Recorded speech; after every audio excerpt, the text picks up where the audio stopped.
Hello, bienvenue sur la chaîne. Aujourd'hui j'ai un peu changé le décor, je me suis mise plus basse. Je vais crocheter une abeille avec vous parce que j'ai mon marché Noël dans 2 semaines et il faut que j'avance.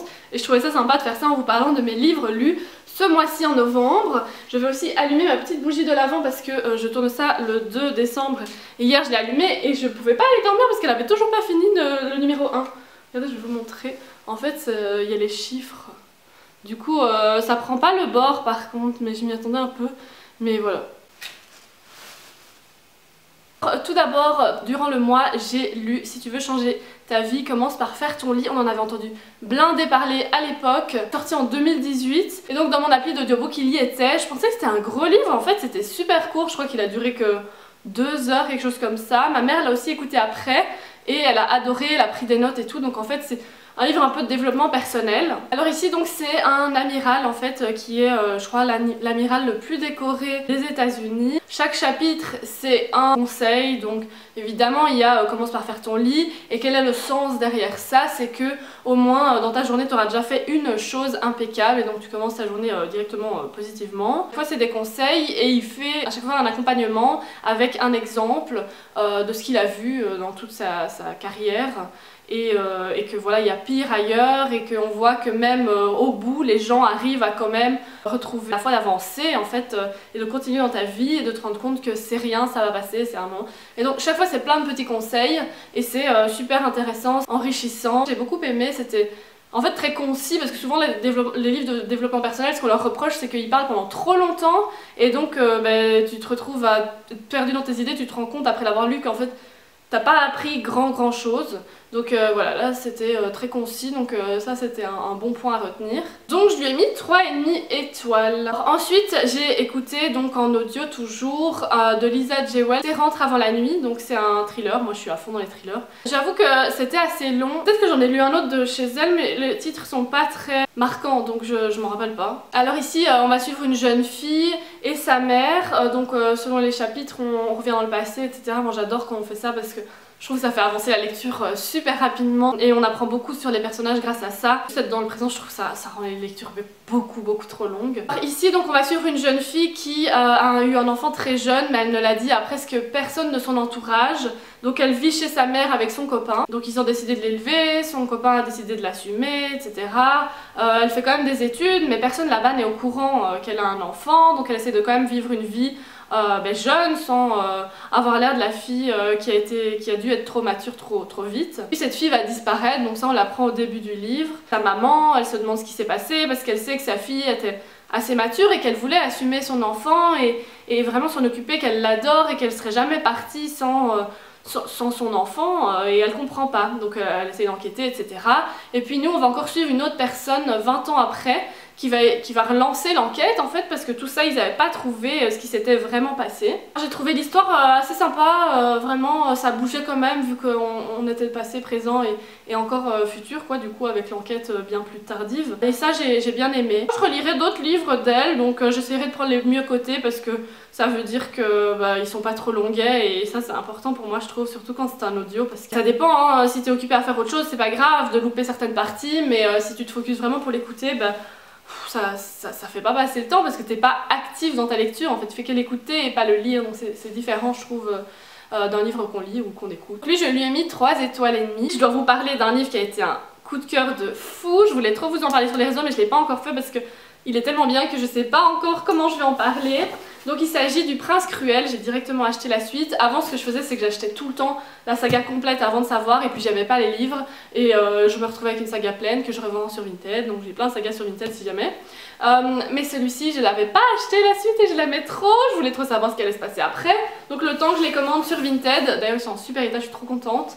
Voilà, maintenant je fais une pause parce que je lis jamais mes sagas d'un coup donc c'est pas grave finalement, c'est juste que généralement quand je finis un premier tome, je lis le premier ou deuxième chapitre et le deuxième chapitre, pas juste le 2, du deuxième, comme ça au moins je sais vers quoi on va. Là j'ai pas pu donc je crois que bientôt je vais me plonger dans le deuxième. Mais ils sont sublimes en plus, je m'attendais pas à tant aimer parce que c'est du fantastique aventure, il n'y a pas beaucoup de romance et moi je pensais qu'il y en avait parce que quand on regarde sur les réseaux, vous allez voir tout le monde parle de la romance mais elle est très peu présente et donc finalement je comprends pas trop pourquoi tout le monde présente ça comme une romance alors que c'en est pas vraiment. Vraiment il doit y avoir quelques lignes là-dessus mais c'est tout. Et moi ça m'a pas dérangé justement parce que je trouve que les romances ça... Enfin j'aime bien lire une romance pour lire une romance, mais quand c'est du fantastique c'est pas forcément nécessaire pour moi. Et vraiment je l'ai surkiffé lu, je lui mets 5 étoiles c'est sûr. Alors comment je peux vous le présenter même si je crois que tout le monde en a déjà entendu parler. Moi il faut savoir que j'oublie rapidement mes livres donc si je me trompe n'hésitez pas à me le dire. Mais voilà on va suivre Jude qui a une sœur jumelle, elle est née dans le monde des humains. Leur sœur, leur grande sœur, elle... son père en fait il vient du monde fantastique à côté du monde des humains. Je vais pas utiliser les vrais termes parce que ça je m'en rappelle évidemment pas. Un jour son vrai père revient et il tue leur mère devant leurs yeux parce qu'elle est repartie avec leur enfant et qu'elle l'a trahi à repartir dans le monde des humains. Et donc elle voit ça sous leurs yeux et puis il les force à revenir avec elle dans le monde fantastique où ils vivent. Et elles, les deux sœurs jumelles plus jeunes, elles sont pas du tout... de ce sort-là, elles sont vraiment juste humaines. Et donc elles sont toujours rejetées parce que là-bas les jumeaux c'est pas du tout fréquent vu qu'ils ont peu de fertilité en fait là-bas. Donc être des jumeaux on voit directement que t'es des humains, que t'as pas les oreilles comme les autres et tout, les oreilles pointues. Mais j'en oublie de crocheter moi. Elles sont quand même un peu moquées et Jude c'est la sœur qui se laisse moins faire par rapport à sa sœur jumelle. Elle essaie de se défendre mais du coup elle se met à mal face à la royauté en fait de ce pays. Il lui arrive des trucs parce qu'elle se rebelle et qu'évidemment les bullies ils aiment pas quand tu te rebelles mais ils aiment pas non plus quand tu te laisses faire donc tu sais jamais comment vraiment réagir. Et sa sœur elle se laisse faire, il va lui arriver plein de choses et puis voilà c'est un peu une histoire fantastique politique. Vraiment j'ai trop kiffé, je trouve qu'on s'ennuie pas du tout, j'ai vu des gens qui disaient qu'il se passait rien et je comprends pas. En soi un fantastique c'est normal que le premier tome soit un peu long puisqu'on doit découvrir et capter l'univers. C'est pas simplement le monde des humains donc il y a plein de trucs à capter que l'auteur nous présente. Donc vraiment moi j'adore Holly Black donc je suis trop contente. Et vraiment trop hâte de lire la suite. Je suis trop contente d'être dans ce monde des gens qui l'ont lu et qui comprennent les refs qui sont faites à tout bout de champ sur les réseaux sur cette saga. Et maintenant en plus j'ai vu qu'on va avoir un livre avec le point de vue du garçon, mais comme tout le monde a romantisé leur relation, j'ai l'impression que même l'auteur elle va le romantiser alors que finalement c'était pas vraiment le but. En tout cas dans le premier tome de tant insister sur la romance, donc j'ai peur qu'elle suive ce que les fans veulent avant de suivre ce qu'elle a voulu en l'écrivant quoi. Mais voilà, donc on verra si c'est juste pour faire de l'argent ou si ça vaut vraiment le coup de lire ce point de vue là, mais donc je vais essayer de les lire. Je sais qu'il y a un tome 1,5, je sais pas si ça vaut la peine de le lire. Ensuite j'ai lu A Chapter to Murder, donc c'est un livre anglophone, je crois pas qu'il est déjà sorti en français. Comme je vous en avais parlé sur les réseaux, c'est un tome 3 d'une série de livres. Ce sont des cozy mystery, donc cozy crime, je sais plus comment les gens appellent ça. Il y a un meurtre dans les environs et c'est un privé en fait qui fait l'enquête, pas du tout les flics. Et moi j'ai quand même du mal avec ce nouveau genre de lecture. Je trouve que c'est assez niais quoi. La fille elle enquête, la police lui dit non tu peux pas, elle se met dans des pièges, on voit très bien que voilà ça coule de source, qu'il va lui arriver des malheurs, évidemment elle tombe dedans, nanana. C'est très lourd je trouve, et puis c'est un humour anglais, moi j'ai un peu de mal avec ça, je trouve que c'est pas... Enfin moi j'ai pas l'habitude de cet humour là, donc je trouve ça pas très drôle. J'aime pas, je sais pas s'il y a des cozy mystery qui sont bien, mais moi jusqu'ici à chaque fois je trouve ça très lourd, très long. Les flics à chaque fois qui lui disent non tu peux pas, c'est bon on a compris quoi. Donc ça tourne très en rond ce genre de truc. Je vais faire le pelage de mon abeille, si on peut appeler ça un pelage. Et donc dans cette histoire ici, comme je vous dis, c'est le 3e tome, je m'en suis rendu compte en le lisant parce qu'elle faisait plein de références à des autres meurtres qu'elle avait élucidés avant. Je me dis mais enfin c'est quoi ce délire, pourquoi elle parle de tant de trucs qui se sont passés avant, ils font jamais ça dans les débuts de livres quoi. Et puis j'ai cherché, en fait ce qui est compliqué des fois avec les sagas anglaises c'est qu'ils mettent pas tome 1 etc. Genre ici non plus ils l'ont pas fait hein, d'ailleurs. Tu le sais pas, toi, quand t'achètes un livre sans réfléchir, sans trop te renseigner, bah ça le fait pas. Moi justement, je l'avais acheté il y a 1 an, parce qu'il est sorti il y a 1 an. J'avais pas réfléchi à ce moment-là. Et maintenant, je me dis, mais c'est bizarre, il y a toute une saga, et je la vois à la FNAC, et je me dis, bon ben, je vais quand même chercher, je demande à ChatGPT, et ChatGPT il me dit, ouais, c'est le premier. Donc moi je me dis, oh cool, c'est bon. Sauf qu'en fait, il faut savoir que ChatGPT, quand il ne sait pas, il te donne la réponse... aléatoire en fait. Donc il te dit un truc sans te dire je sais pas, donc toi tu suis ce qu'il dit et c'est pas du tout vrai, c'est le tome 3. Voilà. Je me suis dit bon je vais pas trop faire attention aux références qu'elle fait, on va voir si j'aime le livre et alors j'achèterai peut-être le 1 et le 2 si c'est un coup de cœur, mais c'était pas un coup de cœur. Donc j'achèterai ni la suite ni les précédents.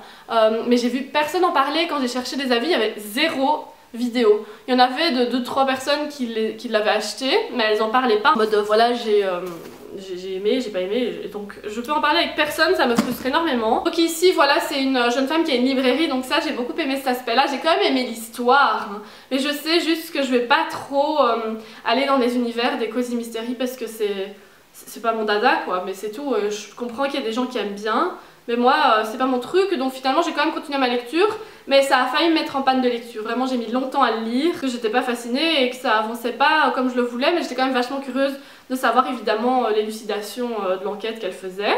Voilà, donc elle a une librairie, il y a un corps en fait devant sa librairie, et évidemment les flics la suspectent. Elle sort avec un flic, donc elle a quand même des infos sur l'enquête. J'aimais quand même bien l'ambiance, hein, c'était sympa.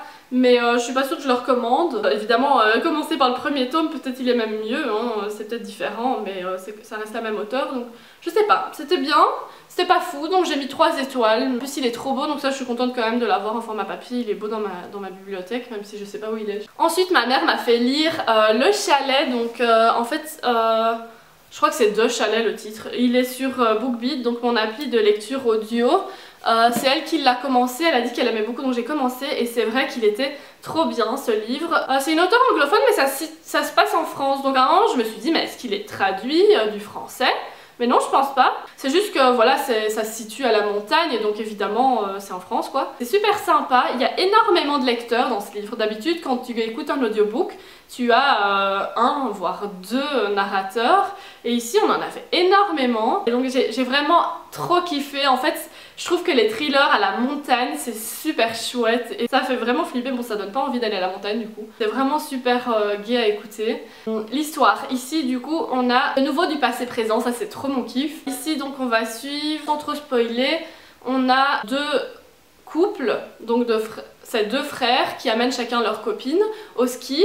Ça c'était il y a 20 ans, mais on voit comme si c'était le présent, et puis après on va retourner au passé, etc. Ils vont au ski, là ils font ils font du ski quoi, et à un moment ils vont skier juste à 2 les mecs, et ils prennent quand même 2 moniteurs avec eux parce qu'ils veulent aller plus loin, je ne sais pas. Un des 2 qui rentrera jamais en fait. Et donc plus tard, on est 20 ans après, il y a d'autres couples qui sont dans le chalet, on a genre un lien avec ces hommes, mais on sait pas trop lequel, et donc on se demande mais quel est le rapport entre ces 2 histoires. Et lui on va en apprendre de plus en plus, et c'était super intriguant. J'avais trop hâte de savoir, on devine pas vraiment ce qui se passe, qui est qui, etc. Et donc il y a encore d'autres personnes qu'on va suivre leurs histoires au fur et à mesure des chapitres, et donc ça se lit à une vitesse, enfin là je l'ai pas lu, je l'ai écouté, mais même t'as envie de l'écouter toute la journée. Beaucoup de cœur. Je crois que je vais essayer d'autres livres de cet auteur. Ma mère a essayé, donc l'auteur c'est Catherine Cooper. Ma mère a essayé un autre mais elle a pas aimé, c'était De Château je crois. Si vous avez d'autres livres qui se passent à la montagne, c'est trop kiffant, moi franchement j'aime tellement. Donc lui, je lui ai mis quand même 4 étoiles. Par contre la couverture était trop moche en anglais, et celle en français, en tout cas celle sur Babelio, elle est beaucoup plus belle avec les cabines de ski. Voilà. Regardez, j'avance bien dans mon abeille. Là je lui ai fait son corps. En fait c'est hyper rapide à faire, le plus long c'est de faire les ailes et de les coudre. Ensuite sur Spotify Premium j'ai aussi accès à des livres audio, donc j'ai écouté un Colin Hoover, tiens, je sais pas pourquoi ils ont des couvertures différentes des autres ceux-là. J'étais pas hyper fan, donc là c'était sans regret. Ça a l'air d'être 3 tomes qui se suivent. Moi je crois pas que je lirai la suite. Laken, on va la suivre, en fait elle déménage, sa mère dit qu'ils doivent déménager, etc. Donc elle arrive dans une nouvelle ville, et là-bas elle va rencontrer un mec directement quand elle arrive. Son petit frère est ami avec le frère de ce type, et donc ils se fréquentent, et puis elle va commencer à rentrer dans sa nouvelle école. Et quand elle arrive dans sa nouvelle école, elle le croise dans les couloirs et il a l'air tout gêné, elle est toute contente, elle est là mais je savais pas que tu venais à cette école. Elle a 18 ans et lui, en fait non, il vient pas à cette école là, je crois qu'il a genre 21 ans. Et donc en fait elle se rend compte que c'est un professeur de l'école, et lui il savait pas, lui il croyait qu'elle était à l'université et pas du tout encore au lycée, donc il est tout gêné parce qu'ils ont plus le droit de se fréquenter. Elle tombe de haut, elle se dit mais on peut plus me voir maintenant, mais lui il prend à risque sa carrière, enfin bref, en fait c'est une histoire assez basique de la fille qui se tape son prof. C'est pas mon délire, en fait j'avais pas regardé le résumé, je m'étais dit bon Colin Hoover je vais essayer. Je trouve ça un peu bête ce genre de... Les trucs de différence d'âge quand la fille est à peine majeure, je trouve ça un peu limite quoi, donc non j'ai pas trop aimé et je comprends pas pourquoi il y a une suite. Regardez j'ai presque fini son corps, là je dois la refermer, c'est trop triste. dois lui faire ses ailes et lui faire ses petits yeux. Donc moi je les vends à Marché de Noël, si vous voulez me les acheter, n'hésitez pas à venir en MP. Ce livre là je lui mets que 2 étoiles et demie sur 5 parce que c'était quand même sympa, hein. Je l'ai fini, moi vraiment il y en a plein que je ne finis pas, dont je vous parle juste après. Et donc pour que je le finisse, c'est que c'était pas non plus une torture. Mais voilà, non, c'était pas dingue, ce serait pas le Colleen Hoover que je recommande. Voilà. Je vous parle des livres que j'ai d'INF, donc ceux que voilà, je ne pouvais plus finir sous peine de souffrir en panne de lecture, voilà. J'ai commencé donc Nous les menteurs et j'ai quand même beaucoup écouté, je crois que j'étais à la moitié du livre parce que je l'écoutais en audiobook, je voulais vider mes heures Spotify avant que le mois ne s'arrête. Donc c'est pour ça que j'ai quand même persévéré en fait, mais c'était vraiment pas dingue. Tout le monde en parlait de ce livre et je ne comprends pas pourquoi. Je saisis pas ce qu'il y a de dingue dans cette histoire, il y a un peu rien qui se passe. Évidemment je suis pas arrivée au bout, du coup j'ai pas saisi le mystère dont on parle tout le long du livre, mais non, je capte pas en fait c'est quoi le délire avec ce livre. Donc finalement je suis assez déçue en fait que tout le monde en ait parlé autant, tout ça pour avoir une déception de malade. Donc j'ai pas pu terminer parce que la fille était vraiment trop niaise et elle voyait pas ce qui se tramait autour d'elle, c'était vraiment lourd. Donc voilà, j'ai décidé d'arrêter. Alors j'ai aussi tenté de lire de Marlowe Murder Club, donc ça c'est un livre, j'ai vu qu'il était adapté en série, donc c'est ça qui m'attire toujours parce que moi j'adore les séries, les livres qui sont adaptés en série, je trouve ça trop cool de voir l'adaptation et je sais pas, moi j'aime bien quand il y a des différences quand même. Bon, du coup j'ai pas réussi, c'est de nouveau un Cozy Mystery, la police enquête pas, donc la madame enquête, c'est trop lourd. Donc ça j'ai pas pu poursuivre non plus, j'ai pas écouté énormément. En plus il y avait un accent anglais donc c'est bon, c'est bon. Donc voilà, il est fini, il ressemble à ça. Mais là je vais lui faire ses ailes hors caméra parce que j'ai fini de tourner ma vidéo. Mais je suis trop contente d'avoir fait ça avec vous. N'hésitez pas à me dire quel livre vous voudriez que je lise pour vous en parler la prochaine fois. Je crois que j'ai eu de bien meilleures lectures le mois précédent, donc en octobre qu'en novembre. Mais c'était quand même de chouettes découvertes, surtout audio du coup. Je vous retrouve tout bientôt pour vous parler d'une librairie anglophone que j'ai découverte à Bruxelles. Ciao!